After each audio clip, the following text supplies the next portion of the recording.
or we'll go back to another plan and we'll start afresh.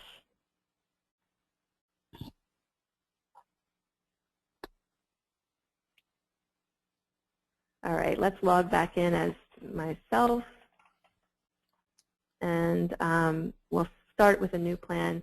And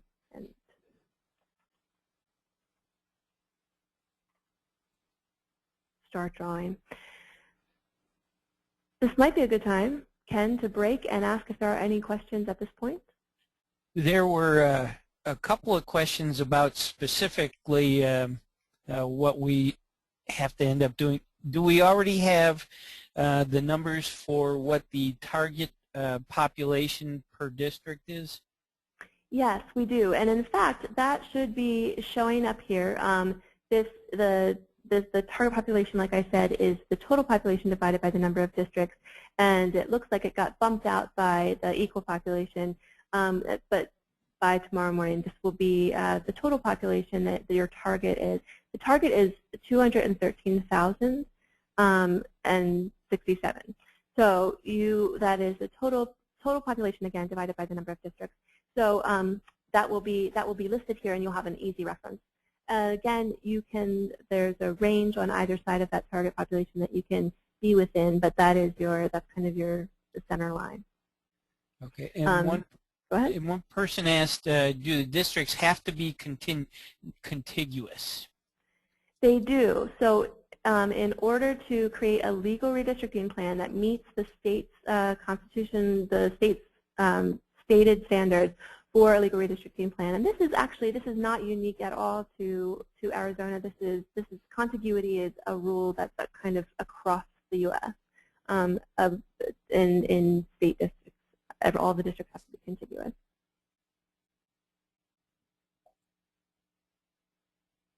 So I'm going to zoom in here. Let's try it again. I'm going to try selecting a couple fewer. We'll select these 4 and move them.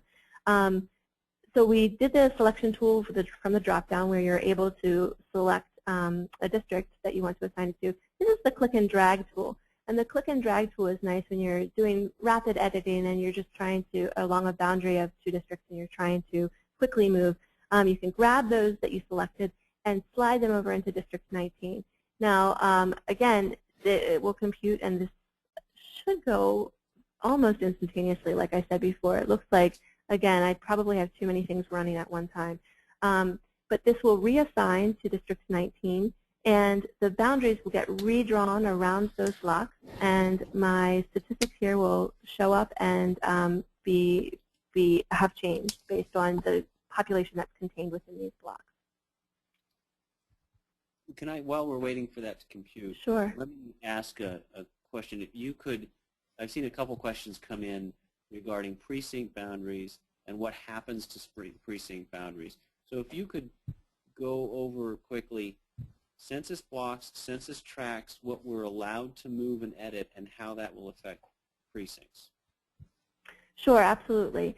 So, and actually, precincts in Arizona, there are different rules for voting precincts. So, in different states. So I'm not entirely sure, but so the geographies we're using again, so the census releases. Basically, they take the entire United States and each state divides the geography up into a number of unique smaller geographies, and they all have their own requirements. So blocks there's a formula for deciding how many people are within a block in an urban area versus a rural area, and how big those blocks are, how small they are, and each block has a unique ID. Now that unique ID is made up of the concatenation of all the numbers of the geographies above that. So blocks, a number of blocks put together make up a block group. A number of block groups make up a tract. A number of tracts put together make up a county.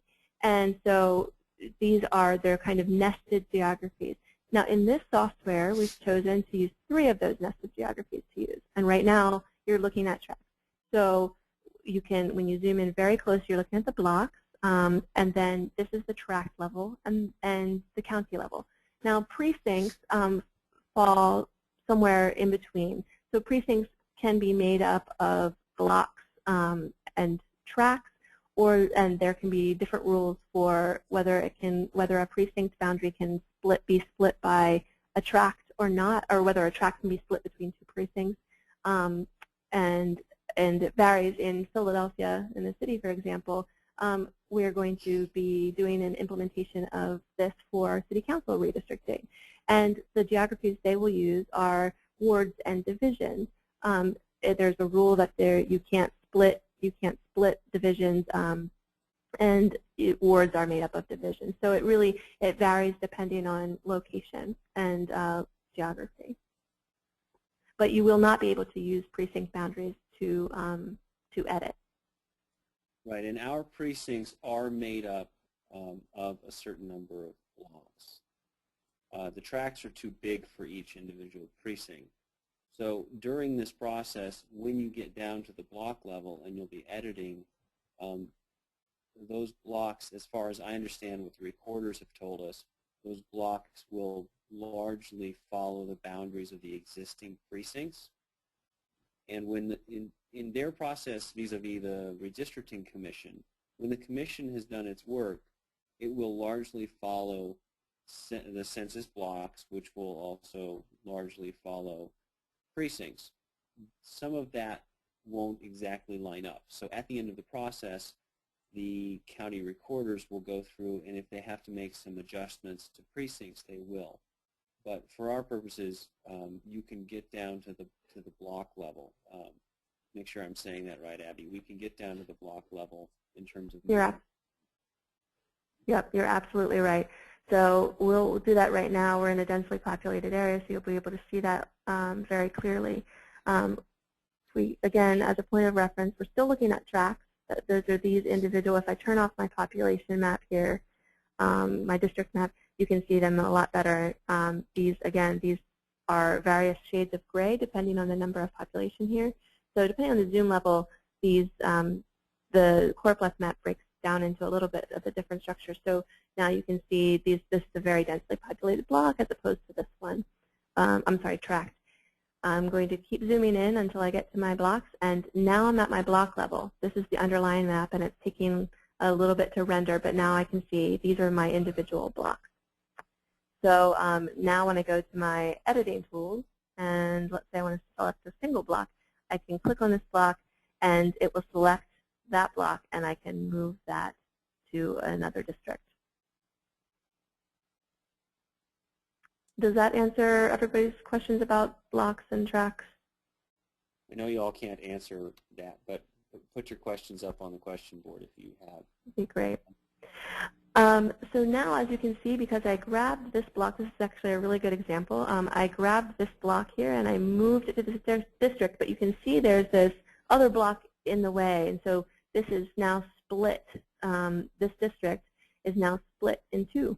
And so over here at District 17, you can see now it shows me my red exclamation point saying this district is no longer contiguous. And the way that I could fix that is to go back, select this block, which now belongs to District 17, and I can, using my click and drag tool, I can now move this, basically reassign it to this district that it was previously contained within, and that should solve the problem. It should now both of these districts will be perfectly contiguous. And as you can see here, it did solve the problem. I'm going to go back here and turn my map layer on. This is actually really nice to have on to show you what your balance is. As you can see now, I have a much clearer view of what I need to do to be editing. So again, this drawing a map takes some time. So drawing a balanced map that meets all of your legal redistricting guidelines will take you a bit of time. We've done a fair amount of, we haven't done much editing at this point, and so you can see things are still very out of balance. One thing I wanted to mention to you that I forgot to mention earlier is that as you zoom into the map, the districts here will resort so that the ones that you are viewing in the map show up at the top, and all of the other ones that are off the map will be gray. And this just helps you isolate the district that you're working on at the time. That's the end of the editing chapter. Put your questions up, and we will, in a bit, we'll come back to the editing. If you think of any questions